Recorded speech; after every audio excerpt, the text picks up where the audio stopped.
Salve meus bons, beleza?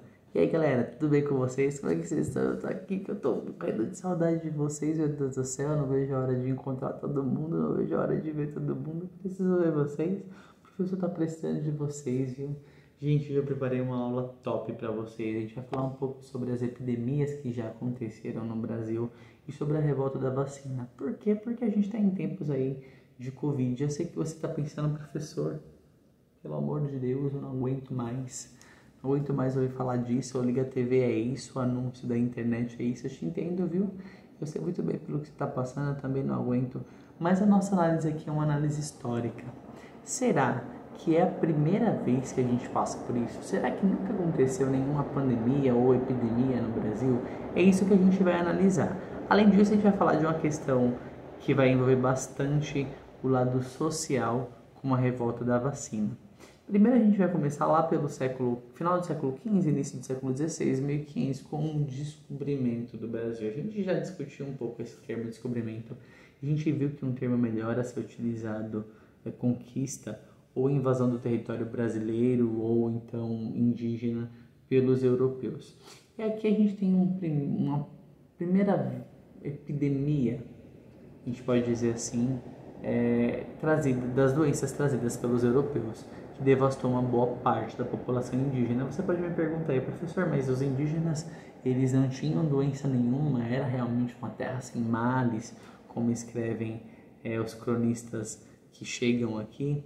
Na verdade não é bem assim, existiam doenças, é claro, mas a gente está falando de doenças que eram completamente novas, e essas doenças tiveram no Brasil a força de dizimar quase populações inteiras. Algumas populações inclusive deixaram de existir justamente depois do contágio feito através do contato pelos europeus. Aquela que é mais simples, que está no nosso dia a dia, é a gripe, que a gente já conhece. Além da gripe tem também a varíola, que vai se repetir aí durante várias vezes na história do Brasil. E aí quando a gente pensa em epidemias no Brasil, a gente vai falar de dois momentos: Brasil colonial e início da República aqui no Brasil. E aí a gente vai trabalhar ou lembrar mais ou menos de duas cidades, que são duas cidades importantes, Salvador e Rio de Janeiro. Por quê? Porque eram os principais centros urbanos que a gente tinha aqui. E nos centros urbanos essas doenças se espalhavam com mais facilidade. Claro, por quê? Porque o Brasil, vocês sabem como é que é, né? A maravilha que é isso aqui. Se hoje a gente tem aquele saneamento básico top, imagina lá no século XVI, XVII, XVIII, como que não era. Então a gente tinha nós tínhamos cidades que eram extremamente cheias, populosas, e que não tinham infraestrutura, não tinham saneamento básico nenhum, e que a higiene era muito precária. A gente acha que o brasileiro é limpinho porque hoje a gente toma 2 banhos por dia, mas não é bem assim a história não, viu? Vocês lembram quando a gente pega o trem que alguém levanta o braço assim que você fala, meu Deus do céu? Era mais ou menos isso. A gente não tinha o hábito de tomar banho, muito pelo contrário, eram populações que tinham hábitos de higiene diferentes da nossa, completamente diferentes da nossa, e isso ajudava também na proliferação e no desencadeamento de algumas epidemias que a gente vai falando. A gente tem aqui na história do Brasil várias epidemias que acontecem, que se repetem, como a varíola, como eu já comentei com vocês, a febre amarela, a peste bubônica. São algumas epidemias que já aconteceram no Brasil, peste bubônica inclusive, que acontece na Europa, se vocês lembram bem, mata 1/3 da população europeia. E, aliás, hoje alguns estudos dizem até de um pouco mais do que 1/3 da população europeia. Salvador teve esses 3 epidemias, inclusive teve uma época, uma epidemia muito forte da peste bubônica, que chegou a matar quase que 50% da população da cidade. Isso é um número muito grande, e é importante pensar, um percentual desse, é um percentual que tem muito impacto. Depois a gente tem aqui no Rio de Janeiro, no início da República, uma situação que não é tão diferente não. E a gente vai falar particularmente do governo do Rodrigues Alves, que é quando acontece a revolta da vacina. Ele tenta enfrentar aqui 3 doenças, basicamente, no período do governo dele: febre amarela, a peste bubônica e a varíola. E como é que ele vai enfrentar isso? Ele convida para o governo dele um cara chamado Oswaldo Cruz, que eu sei que você já ouviu falar, eu sei que você conhece. Se não conhece, você vai fazer o que agora? Você vai dar uma pausa nesse vídeo e você vai pesquisar sobre o Oswaldo Cruz, hein? O Oswaldo Cruz, que foi convidado para ser diretor do Serviço de Saúde Pública. É basicamente o que o ministro da Saúde faz hoje, só para a gente ter um paralelo. E o Oswaldo Cruz ele vai começar a implantar medidas para tentar diminuir esses casos, ou para tentar frear um pouco. Por quê? Isso traz um problema muito grande para a cidade do Rio de Janeiro. Gente, o Rio de Janeiro, como vocês sabem, continua lindo. Nem sempre foi tão lindo como a gente costuma ver hoje, né? Na verdade, o Rio de Janeiro era uma cidade que, no meio da República, como Distrito Federal brasileiro, ainda tinha características coloniais muito fortes. O Rio de Janeiro ainda era uma cidade colonial, de ruas muito apertadas, de esgoto a céu aberto, nada diferente do que é hoje, muito pelo contrário, mais parecido do que a gente imagina. A gente vê, né, o quanto que a gente progrediu ao longo do tempo. O Rio de Janeiro continua lindo. Esse era um problema muito grande. Além disso, era uma cidade com muitos cortiços, lugares onde moravam pessoas com condições de saneamento básico piores ainda do que essas, já que na maior parte dos cortiços quem mora é a população um pouco mais pobre e que tinha menos recursos do que as classes mais abastadas do Rio de Janeiro. E aí ele vai tentar acabar primeiro com a febre amarela. E de que maneira ele vai exterminar os mosquitos? Tá ligado aquele filme Caça-Fantasmas? É basicamente isso que o Oswaldo Cruz vai montar. Ele vai montar uma caça ao mosquito, ele vai exterminar os mosquitos da cidade do Rio de Janeiro. De que maneira ele vai conseguir um aval para entrar, inclusive, nesses prédios, nesses cortiços e exterminar os focos, detetizar esses lugares para exterminar os focos de mosquitos. E ele consegue, cara. Só que, por incrível que pareça, as pessoas não ficaram tão felizes com isso. Por quê? Porque elas tinham um pouco da sua privacidade invadida nesse sentido. Muitas vezes eles entravam dentro dos cortiços e ele tinha autoridade para autuar, para notificar, e inclusive para esvaziar o prédio para demolição, caso ele não entrasse nos regulamentos públicos de saneamento. Além disso, outro problema que ele tentou lidar e que ele conseguiu também foi a peste bubônica. De que maneira ele conseguiu fazer isso? Todo mundo sabe que o principal transmissor eu aqui batendo, né, o pé na mesa para acabar com a gravação, para acabar com a aula, porque isso que é acabar com a aula aqui. O que acontece? A gente sabe que o principal transmissor da peste bubônica é a pulga do rato. O que ele vai fazer? Ele vai começar a dar um preço, um valor para todo mundo que levasse ratos mortos para o governo, principalmente mortos. E aí vocês sabem que o melhor do Brasil, quer dizer, o problema do Brasil é o brasileiro, exatamente. Gente, vai ter gente que vai começar a criar esses bichos para ganhar uma grana do governo, levando esses ratos mortos até o governo. Eles descobrem, acabam implementando algumas medidas que vão cortar isso e que vão conseguir, e de fato o Oswaldo Cruz vai conseguir acabar com a peste bubônica no Rio de Janeiro. E aí ele tem um terceiro problema a enfrentar, que é a varíola. E o remédio mais eficaz da varíola era a vacina. E aí é que a gente tem ao redor dessa vacina toda uma polêmica que vai ser desencadeada, que é a revolta da vacina. E o que foi essa revolta da vacina, né? Foi uma revolta popular contra a ação obrigatória da vacinação implantada pelo governo do Rodrigues Alves. Professor, mas era uma coisa boa, importante para as pessoas. Por que as pessoas se revoltaram? A gente tem mais de um motivo. Primeiro, o motivo não é só a vacina. Nunca é só a vacina. Ela foi o estopim dessa revolta. Mas, além disso, as pessoas já estavam inquietas por causa da maneira com que se deu a erradicação da febre amarela. Por causa da maneira com que se dá a erradicação da febre amarela, isso já cria inquietação, como eu falei para vocês ali, as pessoas já ficam incomodadas com aquilo.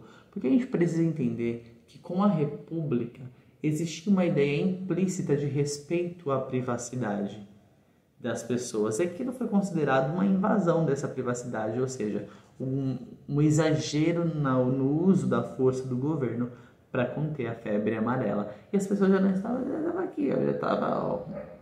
já estava aqui inseguro já com esse negócio. E aí, a vacina, a obrigatoriedade com que ela se dava era justamente dessa maneira. Os agentes de saúde, eles podiam entrar dentro das casas das pessoas e vacinar as pessoas à força. E é por isso que as pessoas se sentiam incomodadas.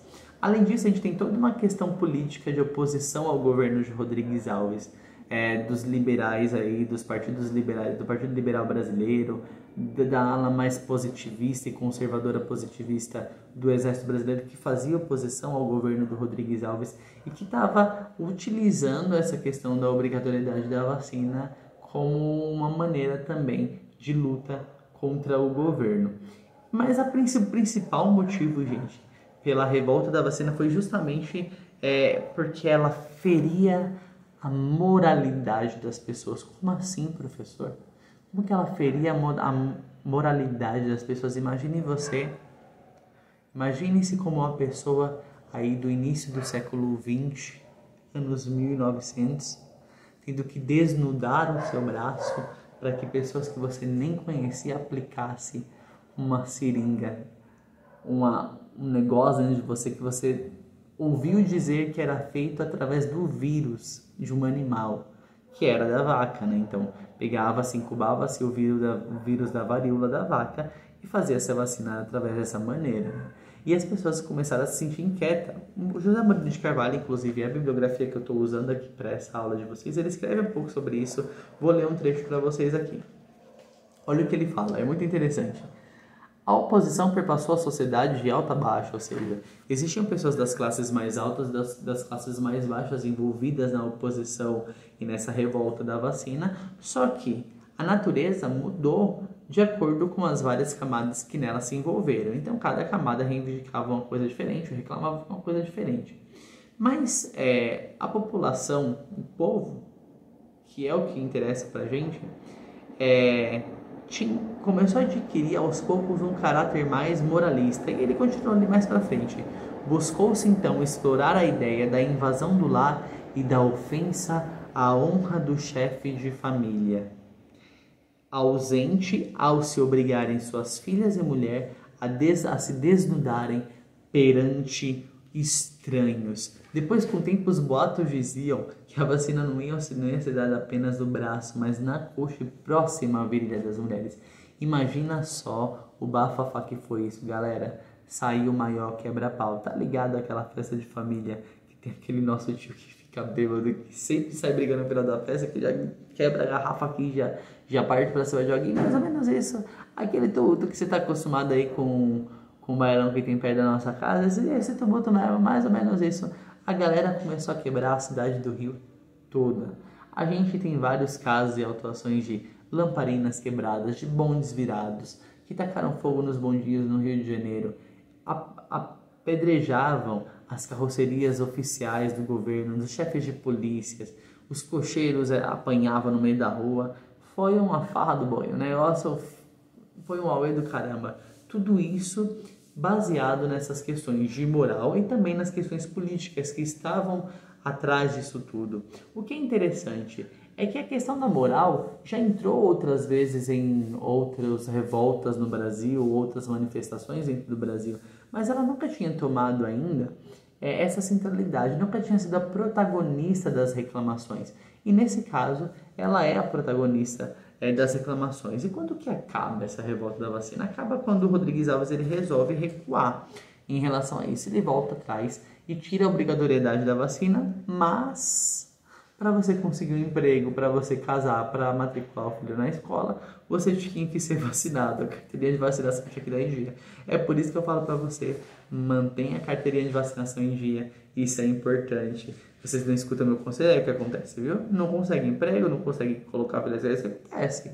Não escuta os meus conselhos para vocês. Ou seja, ele tira a obrigatoriedade, na verdade ele tira a truculência do governo em implantar isso, mas ele torna obrigatório de uma outra maneira. O que é importante a gente entender? Já existia vacina no Brasil. Então por que agora uma revolta em referente a isso? O problema, gente, não era a vacina, mas como eu comentei com vocês, justamente a maneira com que essa obrigatoriedade se deu. As pessoas sentiram a sua privacidade, a sua individualidade, os seus direitos invadidos pelo governo. É como se o governo tivesse extrapolado um limite de um acordo feito de maneira indireta com a população após a proclamação da República, já que uma das coisas que a República mais preza esse direito individual. Inclusive, o Zé Murilo de Carvalho ele fala um pouco sobre isso, como foi para o povo, porque na verdade foi para o povo uma grande vitória mesmo, ter conseguido ganhar, né? Na verdade, eles ganharam essa revolta. O povo conseguiu fazer com que o governo recuasse na maneira com que estava lidando com isso. E aí a gente tem aqui o repórter do jornal A Tribuna, que entrevistou um senhor na rua, e ele vai mostrar pra gente qual era verdadeiramente isso. É interessante pra gente entender como era o sentimento do povo. Ele escreve aqui pra gente: ele, chamando o repórter de cidadão, o preto justificava a revolta. Era para não andarem dizendo que o povo é carneiro. De vez em quando é bom mostrar que a negada sabe morrer como homem. E aí ele continua pra gente aqui. Para ele, a vacinação em si não era importante, embora não admitisse de modo algum deixar os homens da higiene meter o tal ferro em suas virilhas. E ele continua: o mais importante, isso é interessante, era mostrar ao governo que ele não põe o pé no pescoço do povo. Ou seja, a revolta da vacina mostra pra gente a força que tem a reivindicação popular acerca daquilo que ela sente ser o seu direito. Não estou pondo em xeque se o povo foi certo ou foi errado, se eles foram massa de manobra ou não. Não é essa a questão. Mas é interessante a gente perceber isso. E esse mesmo presidente, o Rodrigues Alves, por ironia do destino, mais à frente, em 1918, 1919, eu não lembro bem, porque sabe o professor de história como é que é, né? Ele morre por causa da gripe espanhola. Rodrigues Alves ele morre acometido pela gripe espanhola, que em 1918 vai ser considerada uma das maiores, se não a maior pandemia que já aconteceu no mundo. Para vocês terem noção, no Brasil foi uma questão tão grave a gripe espanhola que as pessoas não tinham onde enterrar, porque não tinha mais caixão, os corpos eram jogados nas praças, os doentes eram mortos à paulada para que não se contaminassem outras pessoas. O negócio ficou treta aqui, galera. E por incrível que pareça, muito parecido com o que está acontecendo hoje, o poder público não se importou no início das primeiras transmissões dessa gripe espanhola. O que acontece? Ela era considerada, as pessoas não levavam ela com seriedade. Ela era considerada uma catarrada, um limpa-velho, como eles chamavam. E as principais medidas eram muito parecidas com as que a gente tem hoje em relação à Covid. Evitar aglomerações, não visitar as pessoas mais velhas, não visitar os doentes. E as pessoas aos poucos foram começando a entender a seriedade disso. Era tarde demais quando isso aconteceu. Quais foram as principais causas? Muitas mortes, como eu falei para vocês, não tinha caixão para todo mundo, as pessoas eram pegas, os transeuntes, ou seja, as pessoas que estavam caminhando na rua, elas eram obrigadas a trabalharem de coveiro, para vocês terem noção a que grau chegou a gripe espanhola aqui no Brasil. A morte de um presidente mostrando pra gente que foi uma pandemia que matou não apenas pobres, mas também ricos. Justamente porque ela não foi levada em conta lá no seu início. O poder público não fez nada para barrá-la e depois as pessoas não davam a devida seriedade à gripe espanhola. Isso leva a gente a uma questão muito interessante do que a gente está conversando sobre hoje e na realidade que a gente está vivendo. Primeiro que você e eu, nós somos agentes dessa história. Nós estaremos nisso e nós conseguiremos depois testemunhar o que foi passar por essa pandemia na qual nós estamos passando hoje. Outra coisa, isso leva a gente a perceber e a colocar em xeque aqui o nosso sistema político. Será que realmente o que mais mata no Brasil hoje é o coronavírus? Será que são essas doenças? Ou será que é a completa ausência do poder público junto à população? A gente tem um sistema de saúde que funciona, mas que funciona com muita precariedade. A gente tem uma questão de ignorância enorme entre a população e pouco esclarecimento à população e o pior. Vocês estão ligados do que eu tô falando, né? A gente tem um presidente que tem um histórico de atleta.